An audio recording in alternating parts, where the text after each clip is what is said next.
Sabo.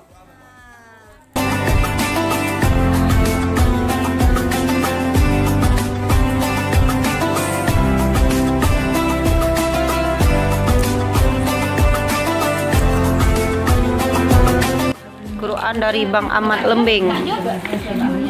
Sabung sapo. Si puduk, si pelemah kak ni. Makasih Bang Ahmad ya. Makasih Bang Ahmad ya. Nih dari Bang Ahmad ya jam 5:30 nih. Kak Ida ucapkan terima kasih ke Bang Ahmad Lembing tiga. Kalib je ke biam. Aida.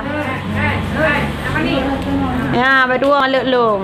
Ucapkan terima kasih anak. Halo, Ar-Rahman ya. Cucum kak ni tiga.